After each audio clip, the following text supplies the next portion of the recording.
Mercy? Tingnan na ng Dating na. Okay. Sa Clark. Oh, sa Clark. Ah. Sabi mo, ang mga artista ngayon, ang dali-daling magkabahay. Sa palagay mo ba, mas maraming pera sa TV industry kaysa sa movie industry? Sa ngayon, mas marami. At saka tuloy-tuloy kasi may mga endorsements pa gano'n. Oo. Kami nung araw kasi wala namang gano'n. Correct. Kaya ang tagal, sabi ko, di ba pinag-usapan natin? Oh, nagkaroon ka ng bahay, 2000 na? Di ba? Ewan ko ba, kung taon na ako nun. Basta matagal, pinag-ipunan. Samantalang ang mga bata ngayon, yung mga artista ngayon, pag yan, let's say, pag sumikat, yun na, in a year, 2 years time. Bahay na, lahat na.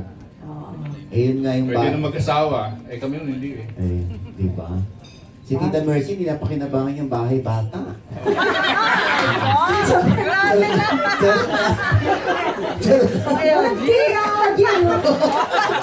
Charot lang, Tita Mercy. Sabihin mo na lang kay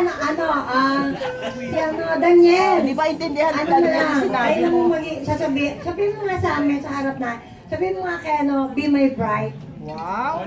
Tapos? Para daw hindi siya mag-disco sa susulatin niya. Ngayon na po. Kasi Ngayon. naka-record Sige, eh. okay. Yeah, when I mean it po, when talaga yung totoo sasabihin ko sa kanya po. When?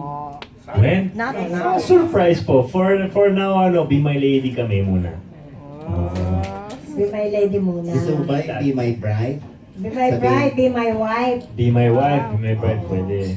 Sa Ayan, future po. Eh, kasi daw baka hindi naabuti ni Tita Mercy. Kaya dapat. Ayun. Tita Mercy. I love you, Tita Mercy. Love you too. Ano ito pa meron? Bakit tayo nagkatuluyan? Wow! Sige, salamat. Hindi naman ako pinakasan sa Tita Mercy. Ayan! Wala ka susunod, no? Meron, no? Yeah! Ano ba?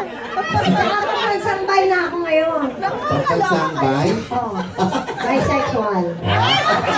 Salamat.